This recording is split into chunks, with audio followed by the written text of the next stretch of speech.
Do you want to make a paper computer game? Do you want to know how to make a paper computer game? I'll show you how to make a paper computer game. Step number 1, you're going to need a pencil. Step number 2, you're going to need some paper. All right, you with me so far? We got that? Okay, good. Here is how this is going to work. Basically, you're going to draw a paper adventure on this piece of paper using this pencil.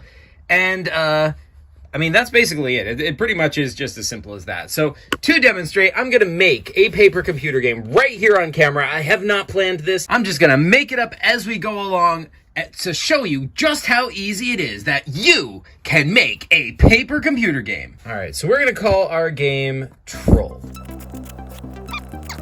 This is our cover screen. I'm just going to put a picture of a troll here. There you go. There's my troll. So in this paper computer game, you're going to play as a troll, and you've been placed underneath this bridge by some freaking gnomes. These gnomes have always hated trolls. They have captured you, and they've tied you up to this underneath this bridge in mockery of your trolliness.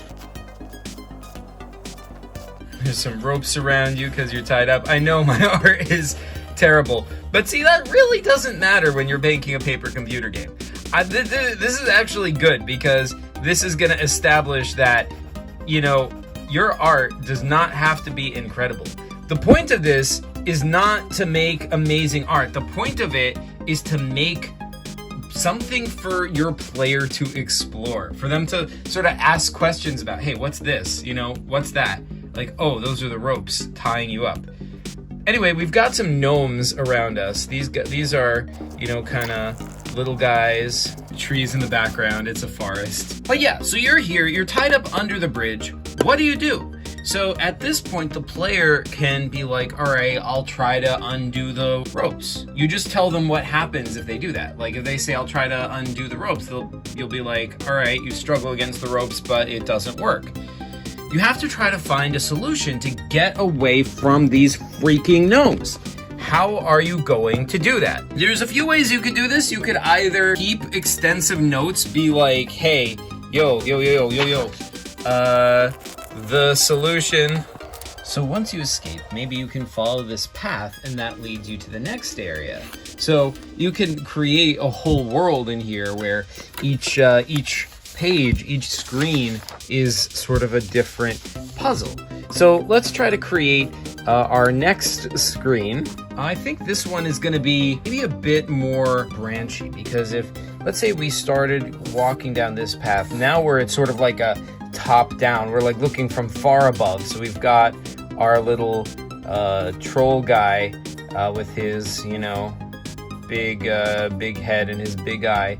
And maybe we'll have a few branching paths, you know, like maybe there will be a path going this way, maybe a path going that way, and maybe a third path that goes up here.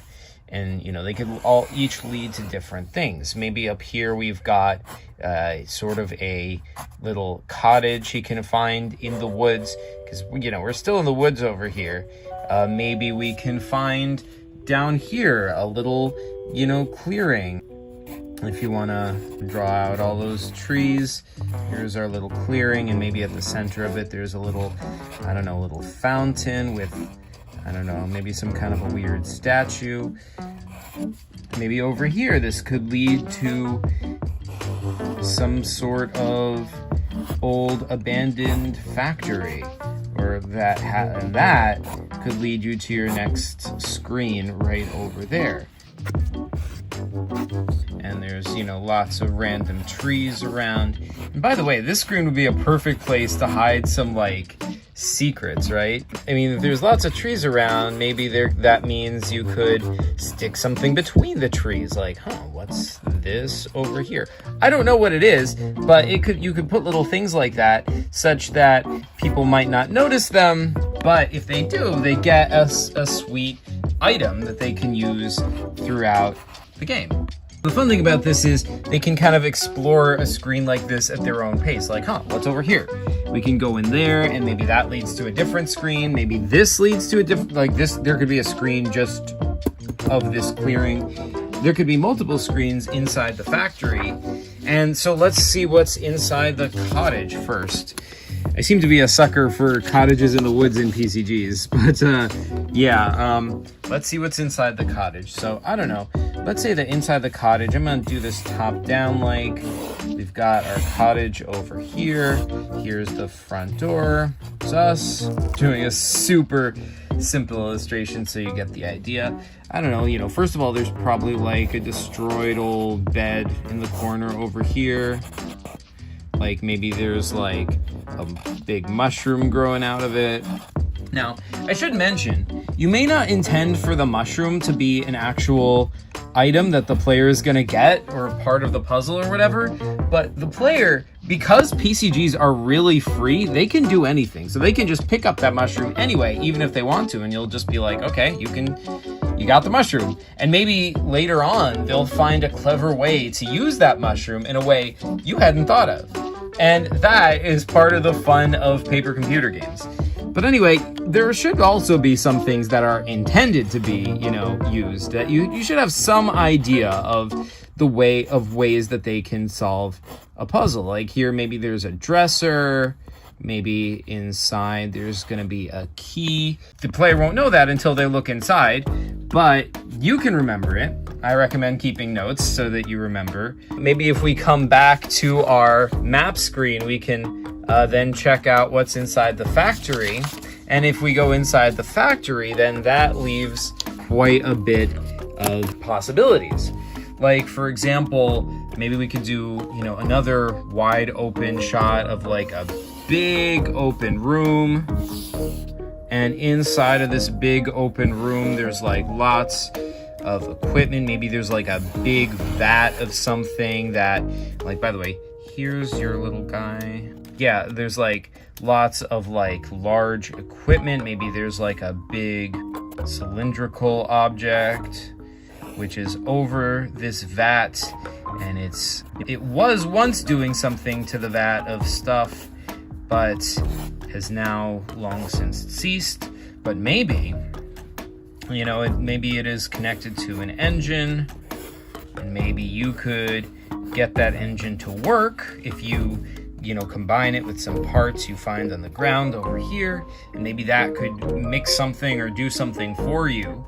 And if you do, maybe that could create, I don't know, some sort of a hard concrete battering ram, let's say, which lets you break out the back here, which takes you into another screen. There are many different types of screens and puzzles you can find in paper computer games. And one perfect example of that is that maybe behind the factory, you can find, I don't know, a crashed airplane from, from Nome Airlines, of course. Nome Airlines with a little hat icon. Anyway, maybe it's a crashed airplane, and there's like sort of like almost like a rough runway, and maybe if you use some parts from the factory, maybe you can repair the airline so that the plane could actually take off. And in that case, if it is able to take off, maybe you would be able to get to a flight screen.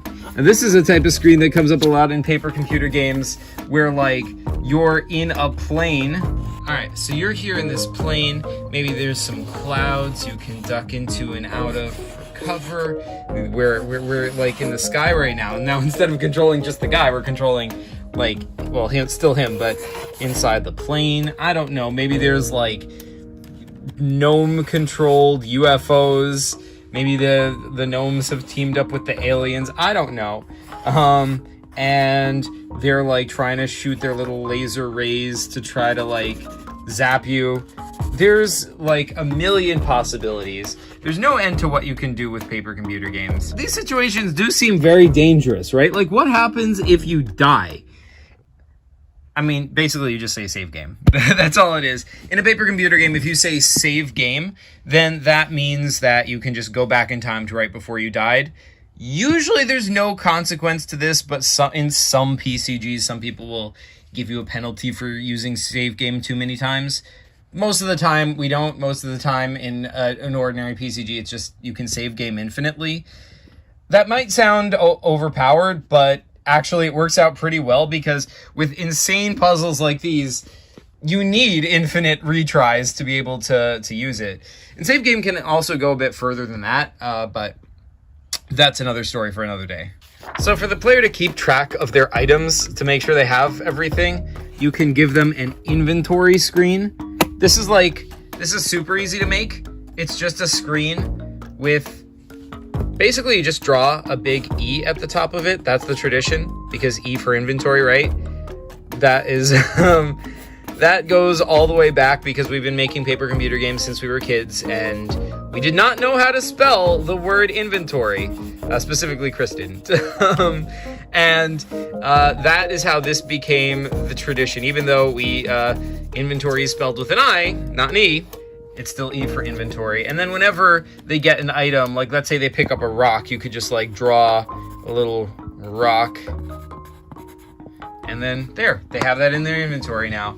So yeah, I mean, that's basically how you make a paper computer game. It pretty much just is as simple as that. You play with the player, you just have a friend or whoever try it and tell you what they're gonna try to do, and you just tell them what happens. Like, hey, I'll duck behind the cloud, and they're like, all right, you duck behind the cloud, these guys don't see you. It really is as simple as that. You, as the person who made the game, you know, we call that the PCG master, kind of like the DM in D&D. You get to decide what works and what doesn't. You have to just kind of use your judgment to decide if what they're trying is reasonable or not, which is fun. It works out pretty well. That is how you make a paper computer game. So yeah, hopefully that's helpful to you. This is a remake of a video I made quite a while ago. It's been requested for quite some time. I hope I didn't mangle it. If I did, I'm gonna have to remake this again in the future, so we'll see how that goes. But yeah, thanks so much for watching. You folks are the best, and PCG you later.